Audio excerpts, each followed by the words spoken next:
اب نماز تو پڑھتے ہیں لیکن یہ بھی خیال کر لینا پنج وقتہ کے نمازیوں، تم جو نماز پڑھ رہے ہو کس کے پیچھے پڑھ رہے ہو؟ وہ وہابی ہے، دیوبندی ہے، تبلیغی ہے، مودودی ہے، اہل حدیث ہے، یا پلا صلح کلی ہے؟ پہلے جانچ کر لینا.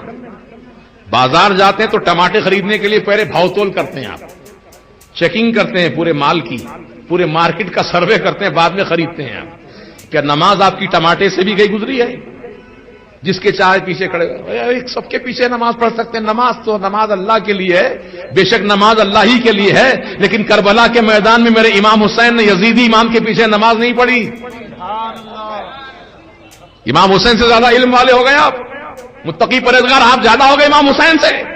امام حسین جانتے ہیں یزیدی امام ہے ضرور، قرآن پڑھ رہا ہے، رکوع کر رہا ہے، سجدہ کر رہا ہے، اللہ کا کلام پڑھ رہا ہے، سب کچھ کر رہا ہے، لیکن دل میں ایمان نہیں ہے. اس لیے امام حسین نے ان کے پیچھے نماز نہیں پڑھی، اپنی جماعت الگ قائم کی.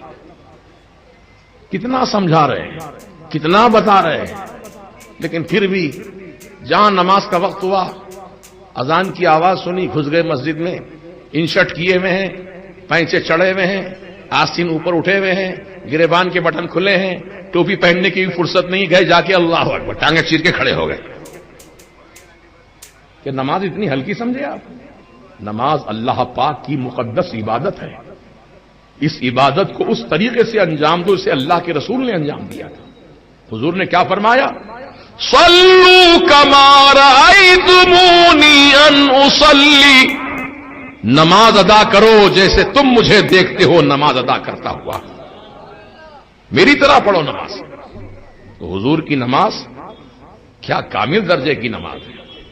نماز بھی ان پر ناز کرتی ہے وہ نماز. تو آج ہم لوگ ہر ایرے غیرے نتھو خیرے لڈن چمن کلن کے پیچھے کھڑے ہو جاتے ہیں نیت باندھ کر. ایسا نہیں ہونا چاہیے. پہلے جانچ پڑتال کر لو کہاں کا ہے، کدھر کا ہے، عقیدہ کیا ہے، کاروبار کیا ہے، حلال کمائی کھاتا ہے، سب تحقیقات کرو بھائی.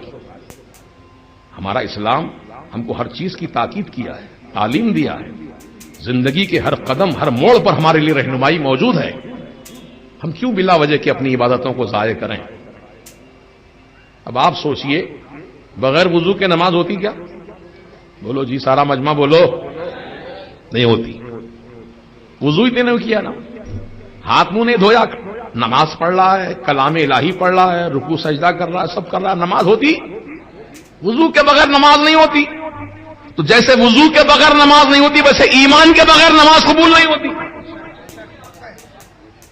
نماز کی قبولیت کے لیے ایمان والا ہونا ضروری ہے، اور ایمان والا وہ ہوتا ہے جس کے دل میں رسول پاک کی محبت ہو، اہل بیت اطہار کی محبت ہو، صحابہ کا ادب و احترام ہو، اور اولیاء کرام کی محبت اس کے سینے میں ہو.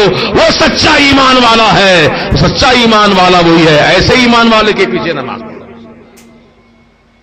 اور اس میں ایک چیز اور اضافہ کر لینا، یہ محبت کا چیپٹر الگ ہے. رسول کی محبت، اہل بیت کی محبت، اولیاء کرام کی محبت، یہ سب محبتیں ہیں.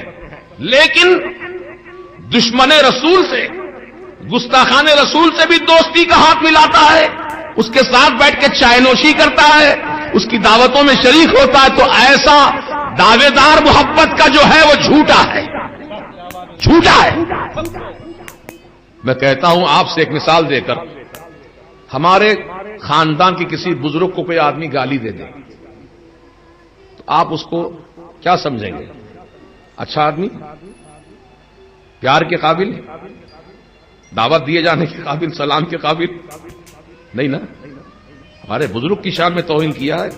کم وقت چہرہ دیکھتے ہی آپ کا چہرہ لال ہو جائے گا، غصے سے آپ اتنے بے قابو ہو جائیں گے کہ اس کے دیکھنا بھی گوارا نہیں کریں گے. صحیح بول رہا ہوں نا؟ اب بزرگوں میں باپ بھی ہے، ماں بھی ہے، چچا بھی ہے، تایا بھی ہے، دادا بھی ہے، نانا بھی، سب بزرگ لوگ ہیں. یہ ان کی شان میں کوئی توہین کیا تو اس سے نفرت آپ کرتے ہیں، تو رسول پاک کی شان میں جو توہین کیا اس سے آپ محبت کرتے ہیں. کہ یہ ایمان کے تقاضے ہیں؟ بولیے نا. نہیں نا. اب کریں گے؟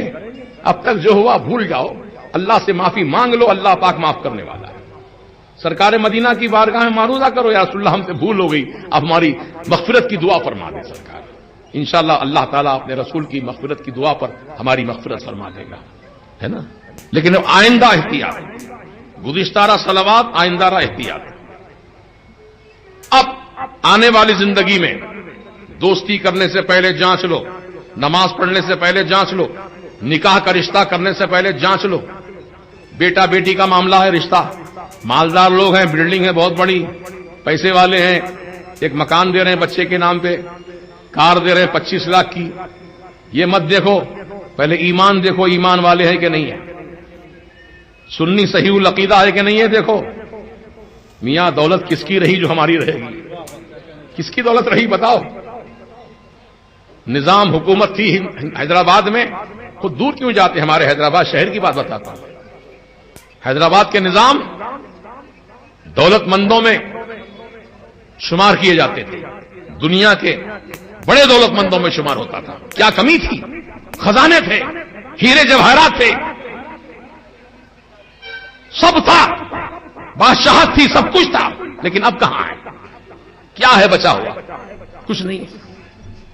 تو ایسے ہی جب بادشاہوں کا کچھ نہیں بچا تو ہمارا آپ کا کیا بچے گا؟